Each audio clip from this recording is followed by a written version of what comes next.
The man never expected that he would run into a wild elf in the forest, covered in wounds and looking miserable. At first he thought she had been attacked by monsters, but then her stomach growled loudly. Turns out the elf had gotten lost in the woods and hadn't eaten for 2 whole days. If Takaru hadn't passed by, she might have become the first elf in history to starve to death. Takaru couldn't help but sigh. The nearest village was just a day away, and even in a hurry most people carried food with them. Besides, the forest was full of edible ingredients, so it made no sense for her to be starving. The elf wanted to explain, but the stench coming from her nearly made Takaru faint. He had always imagined elves to be soft and fragrant, yet the first elf he met in this world smelled more like compost than flowers. Offended by Takaru's rude comment, the elf still thanked him for saving her life and said she had to keep going her own way. Takaru didn't think much of it and continued collecting materials as he made his way out of the forest. Just then, a C-ranked rockhawk suddenly appeared behind him. It was a ferocious carnivorous bird, but after facing the black dragon's presence, Takaru saw it as nothing more than walking meat, especially since the system marked its flesh as particularly delicious. シールドと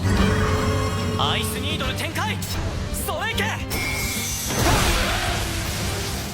Meanwhile, the little black dragon spotted several snake wolves lurking nearby, clearly preparing to ambush Takaru. He quickly activated his acceleration skill, stacked it with lightweight enhancement to move more freely, then reinforced his limbs with armament color magic for extra power, and easily wiped out the entire pack. Of course, he didn't waste the meat from their bodies. Following the map, he finally made it out of the forest. When the little black dragon noticed a wagon approaching in the distance, the travelers happened to be heading to the same village, and kindly offered Takaru a ride. They weren't worried about him being dangerous, since their magic tool would ring if it sensed any threat. When they saw the baby dragon, the couple was stunned, assuming Takaru was a dragon knight. But when he claimed he had simply found a dragon egg and hatched it by luck, they were even more shocked. After all, encountering a baby dragon was far rarer than meeting a dragon knight. That night the group camped in an open field. To be safe, Takaru set up a barrier using magic stones, so they wouldn't have to worry about monster attacks. And to thank the couple for their kindness, Takaru personally cooked a rich and delicious dinner as his way of showing gratitude.